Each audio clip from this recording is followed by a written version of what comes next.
E a gente já volta agora para o estúdio com uma convidada especial para um bate-papo sobre biocombustíveis.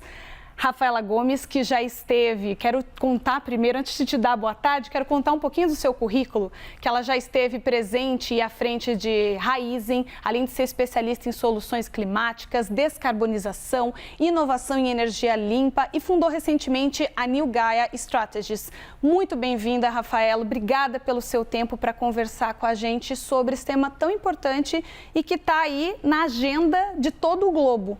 Obrigada, Isadora, pelo convite. É um prazer estar aqui e é o meu tema favorito, então é sempre um prazer falar sobre ele. Eu queria já começar perguntando, estava ouvindo agora há pouco num evento de economistas de São Paulo, que energia vai ser um fundamento, não é mais só um fator, mas vai ser um fundamento de mercado para garantir segurança alimentar.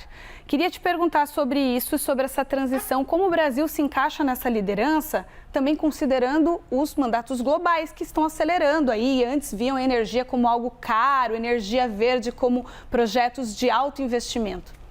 Eu acho que tem bastante coisa interessante para a gente discutir e entender nessa pauta. Em primeiro lugar, eu acho importante reforçar que o Brasil ele tem a maior integração entre agro e energia, né, do mundo. Então, hoje, o que a gente conseguiu, esse sistema completamente integrado, é uma das nossas maiores vantagens competitivas.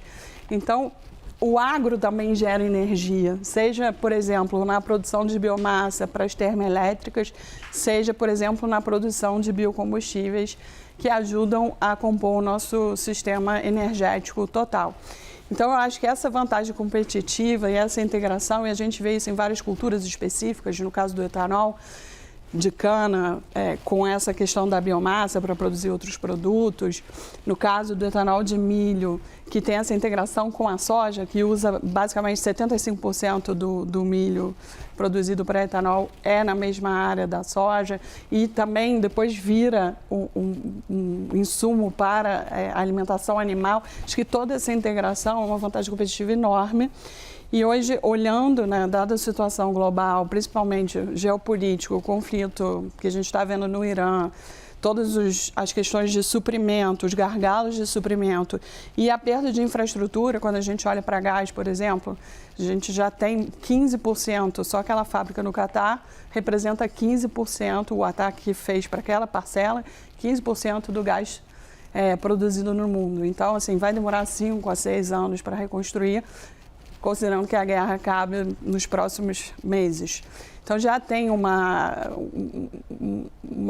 falta de suprimento de combustíveis fósseis e aí os biocombustíveis acho que entram de novo na pauta com força. A gente vê, por exemplo, hoje Estados Unidos com uma discussão forte para aumentar o mandato deles para E15. Só para dar uma perspectiva, cada 1 ponto percentual de mistura de etanol na gasolina americana, a gente está falando basicamente de 2,5 bilhões de litros por ano. Então, muita coisa. Desculpa, 5 bilhões de litros por ano. É muita coisa. Se a gente vai até os 15%, estamos falando de 26 bilhões de litros por ano. E isso, a nossa safra foram 36 bilhões de litros por ano. Então, a gente vê hoje Japão discutindo mandato, Vietnã, Indonésia, Austrália.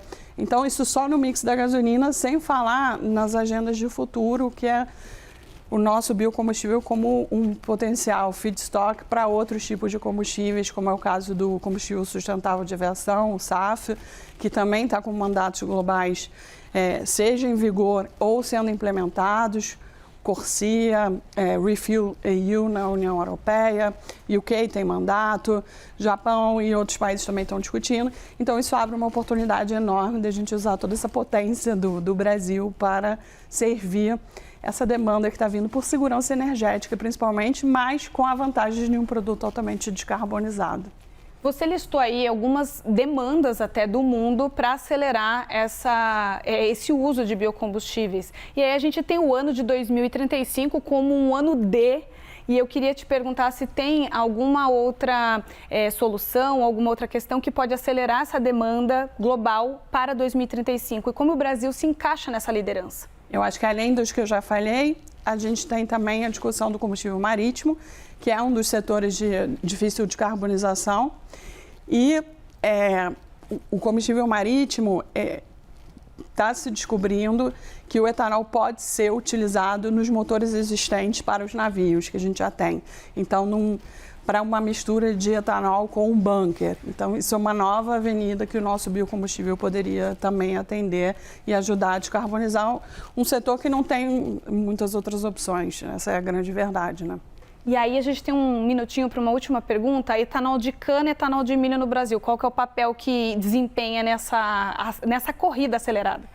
Eu acho que é um papel extremamente estratégico porque, para quem não sabe, o nosso etanol, tanto de cana quanto de milho, tem um dos menores potenciais de intensidade de carbono do mundo. O etanol de cana, a gente está falando algo entre 15 e 30 gramas de CO2 por megajoule. E o etanol de milho também alguma coisa entre 35 e 50, dependendo do mecanismo que você utiliza para medir. E isso nos traz uma vantagem competitiva enorme, porque é efetivamente o produto que tem o potencial maior de descarbonização. Então, quando a gente olha para essas rotas, principalmente alcohol to jet, que é transformar o etanol em SAF, o etanol de cana e de milho brasileiro saem na frente por duas questões. Essa questão da intensidade de carbono que eu já mencionei, mas também a questão do uso indireto da terra, né? O etanol de milho, por ser ali safrinha, junto com a soja, utiliza os mesmos recursos. E o etanol de cana também não tem impacto de modificação do uso da terra. Então, esses são dois princípios inegociáveis que os mandatos globais exigem. Então, a gente já sai bem na frente nessa história. Muito legal. Rafaela Gomes, muito obrigada por estar aqui conosco. E tem mais desse bate-papo aqui no nosso site. A editora adjunta, a Luciana Franco, conversou com a Rafaela. Tem uma matéria lá especial para você conferir também. Uma boa tarde para você. Até uma próxima para a gente conversar mais sobre esse assunto. Obrigada, um prazer. Até lá.